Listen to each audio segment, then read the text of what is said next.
안녕하세요. 센수입니다. 지금 제가 있는 곳은 제 방이고요. 이번에 한국사 시험이 다 끝났습니다. 한국사 시험이 끝나서 공부 방식에 대해서 한번 간단하게 설명을 해보려고 해요. 일단은 제 베이스부터 말씀을 드리자면 저는 한국사를 제대로 공부해본 경험은 다른 분들에 비해서 정말 한국사를 잘 몰랐습니다. 예를 들어서 구석기, 신석기, 뗀석기, 철기 이렇게 저희가 대표적으로 알아야 하잖아요. 그거 사실 청동기랑 철기, 구석기 말고는 그 네 가지 다른 시대상의 차이를 잘 구분하지 못하는 정도? 그 정도로 노 베이스였는데 이번에 제가 학원에서 일을 하는데 제가 유학을 가는 걸 아는 친구들이 몇 명 있었어요. 근데 이제 그 친구들 중에 한 명이 저한테 그러더라고요. 선생님은 한국을 좋아하죠? 선생님은 우리나라보다 외국이 더 좋아요? 라는 이야기를 하는 거예요. 전혀 그런 적이 없는데 그런 질문을 들어서 일단 첫 번째로 너무 놀랐고, 당시에 그 친구가 제일 좋아하는 과목이 한국사라고 하더라고요. 그래서 되게 좋은 기회이지 않을까 싶어서 주 5일 동안 일을 했고요. 나머지 2일을 가장 긴 시간 공부를 했던 것 같아요. 그리고 평일에는 일을 가기 전, 그리고 일을 갔다 와서 이렇게 남는 시간에 공부를 좀 했던 것 같습니다. 4주 정도 공부를 했고요. 정확한 시작일은 5월 3일부터 공부를 시작했습니다.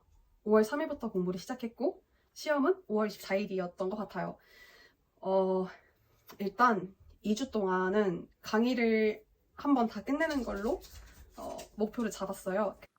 요즘에는 일을 진짜 많이 했어요. 일을 거의 주 5일 동안 계속 쉬지 않고 하고 있었어요. 할 게 없는 것보다는 할 게 있는 게 더 행복하지 않을까라고 하면서 이렇게 그래서뿐만 아니라 이 당시 그 중인 출신으로서 유홍기와 그래서 그 최태성 그 강사분의 무료 인터넷 강의를 들었습니다.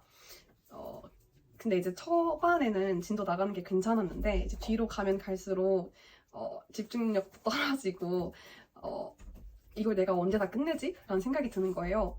그래서 이제 조선 전기까지 나가는데 거의 한 일주일 넘게 쓴 것 같고요. 그 나머지 조선 후기부터 현대까지 가는데 거의 한 4, 5일 안에 진도를 다 빼려고 엄청 무지 애를 썼던 것 같아요.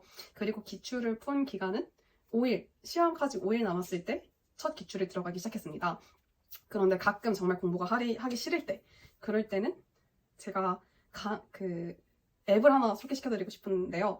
광고는 아니고 앱 여기 있고요. 유료 앱이에요. 근데 이제 내가 뭘 틀렸는지 복습하기 제일 좋았고요. 그냥 진짜 공부하기 싫을 때 저 같은 경우는 한국사 관련된 역사 영화 같은 걸 봤거든요. 그 역사 영화를 볼 때 태블릿 이렇게 앞에다 두고 문제를 풀고 틀리면서 또 틀렸네 이렇게 한탄하면서 영화를 봤던 것 같습니다. 정말 추천드리고요. 솔직히 정말 책으로만 공부를 했으면은 어떻게 됐을지 저는 잘 모르겠어요. 5일 동안 기출을 풀고 거의 한 2주 동안 인터넷 강의를 들었다면 마지막 거의 한 일주일? 한 그 정도는 그 짧은 시간 안에 회독을 좀 여러 번 했던 것 같아요. 일단은 인터넷 강의로 1회독을 했으니까 내용을 어느 정도 이해는 하잖아요. 근데 다 기억은 못해요.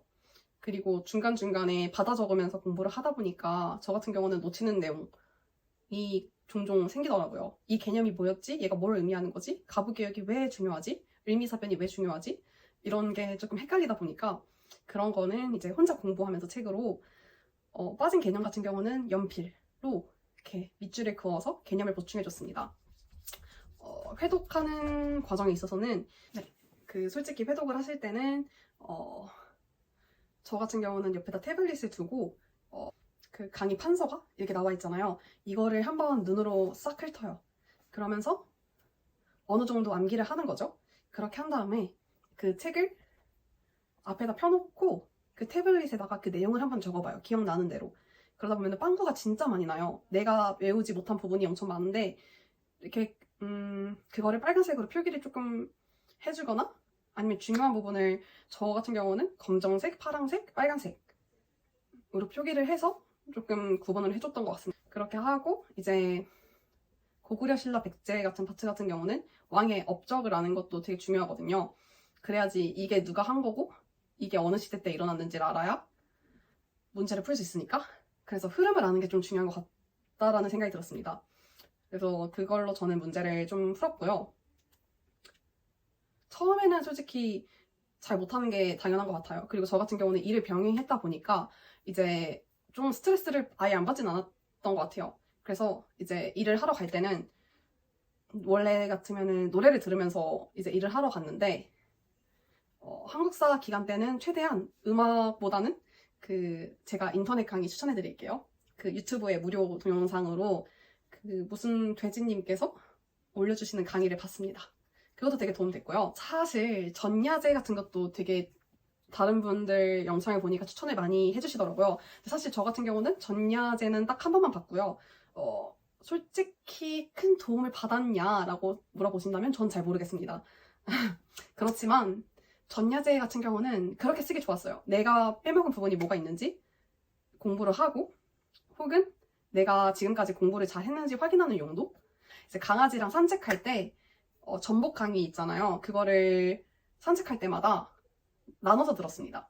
여러 번 반복해서 듣는 게 아니라 이제 전야제 말고 그 전복 강의가 한 6시간 정도 돼요. 그 6시간짜리 강의를 강아지랑 산책하면서 1시간씩 1.5배속 혹은 2배속으로 나눠서 들었습니다. 밤을 새고 시험을 보러 가시는 분들이 많으신 것 같은데 저는 솔직히 밤을 새면은 그 다음날 컨디션에 되게 큰 지장이 가더라고요. 그래서 저 같은 경우는 공부를 좀 미리미리 하는 편이고 그래서 저는 그날 시험 전날에 한 6시간, 7시간 푹 자고 시험을 치러 갔습니다. 솔직히 저도 고득점을 받은 건 아니라서 정말 부끄럽긴 하지만 그래도 노베이스부터 시작을 해서 3주 안에 내가 원하는 점수 이상을 만들어냈던 경험이기 때문에 정말 도움이 되셨으면 좋겠고요. 꼭 인강은